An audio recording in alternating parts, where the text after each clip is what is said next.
Le Covid-19, un virus qui rend malade et qui tue. La précarité est également inscrite sur la liste des préjudices liés à cette maladie. Chaque pays s'organise pour apporter assistance à sa population. La Côte d'Ivoire, en toute responsabilité, multiplie ses actions.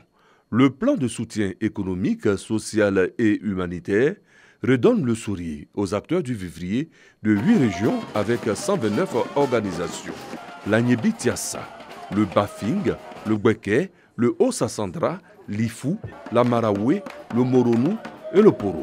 Ils ont reçu leur chèque d'un montant total de 78 500 000 francs CFA. Nous voudrions espérer que cet appui dont vous allez bénéficier permettra de relancer effectivement vos activités. Surtout qu'en plus de la Covid-19, vous avez encore été éprouvé quelques jours avant et après les élections présidentielles du 31 octobre 2020.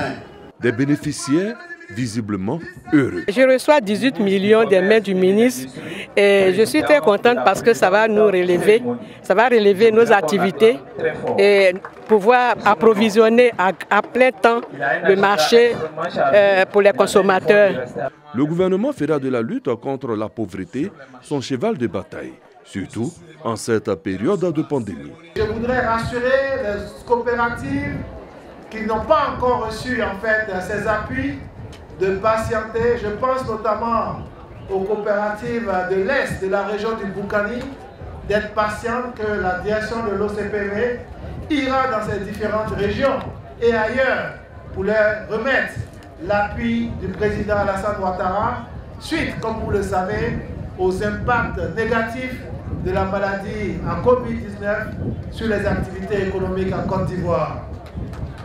Je voudrais également profiter de cette occasion solennelle pour encore féliciter nos mamans, pour féliciter nos femmes, pour féliciter nos sœurs qui de jour comme de nuit travaillent à ce que tous les marchés de Côte d'Ivoire soient effectivement approvisionnés en produits de première nécessité, en denrées alimentaires. Soyez-en félicités. Les fêtières des marchés d'Abidjan, du district autonome de Yamoussoukro et de la région du Bélier avaient déjà bénéficié du même fonds.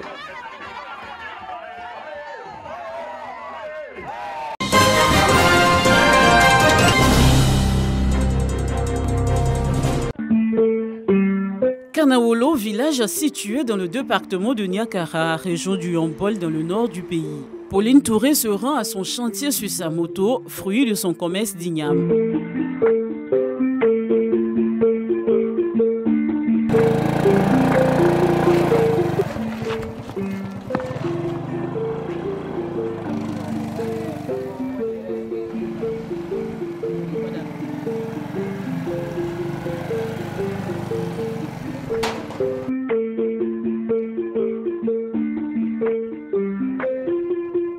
Une villa de 3 pièces plus une indépendante de 2 pièces que cette mère de 4 enfants est en train de construire depuis 1 an avec les revenus de son commerce. Je vends les ignames comme ça.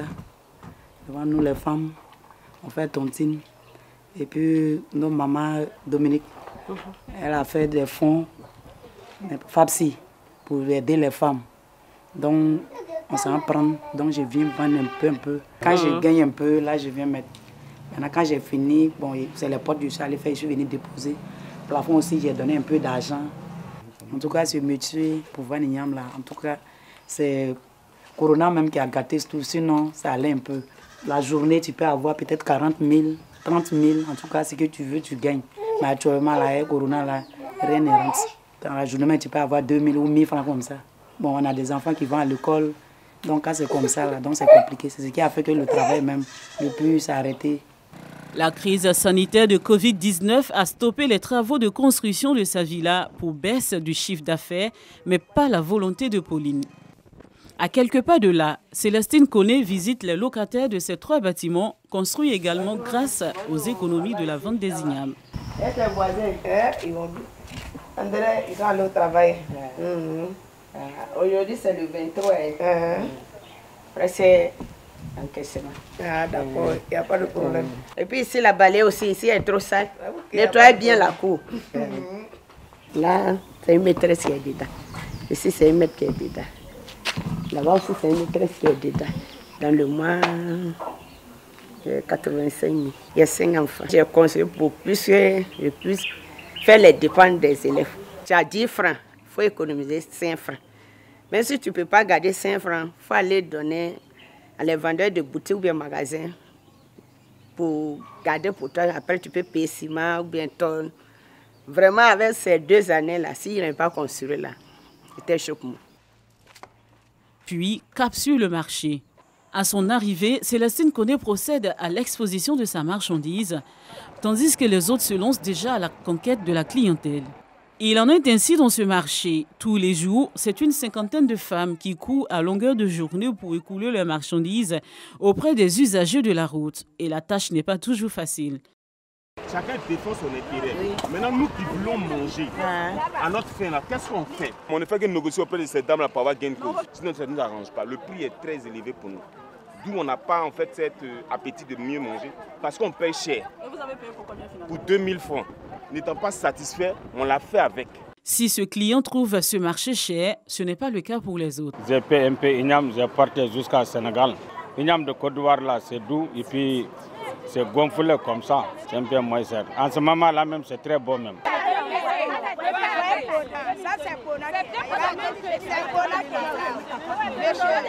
5 000 francs. Bon, apparemment, c'est bon. Hein. Je pense bien que ça vaut le coup. Hein. Ici, c'est nettement mieux par rapport à Abidjan. Voilà, la qualité est de mise. Vraiment, ça va. C'est de la bonne marque de Ignam, quoi. Les vendeuses d'Ignam au carrefour de Kanawolo sur l'axe Niakara-Korogo sont approvisionnées par les paysans du dit village et par de gros vendeurs qui viennent d'ailleurs. C'est les Ignam que nous vendons.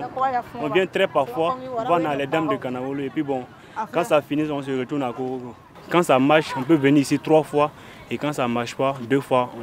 À défaut d'un grand capital pour se lancer dans un commerce plus lucratif, Clarisse opte pour le commerce d'Ignam-Boui, connu sous l'appellation de Kouberiki. Je suis venue acheter Ignam 1000 francs. Ça dépend. Si il y a ça bon, pour 1000 francs, bon bénéfice est 1000 francs aussi. Ça fait 2000. Quand c'est cuit, j'enlève et puis je vends. Ça accompagne un piment en poudre. Dans la journée, je vends 2 marmites comme ça. Mais les jours, ça marche bien. Je peux vendre 3. Parfois, je peux gagner dans une seule marmite 10 000 ou bien 8 000, ça dépend. L'igname reste la principale culture en pays taguanan. Plantée en début d'année, les premières ignames sont récoltées dans le mois d'août après 8 mois de dur labeur. Les plus petites sont à nouveau plantées, alors que les moyennes et les plus grosses sont consommées ou revendues aux commerçantes. Celles-ci doivent à leur tour courir le plus vite possible pour les écouler afin d'éviter les avaries. La vente d'igname reste un business porteur pour les femmes de Kanawolo.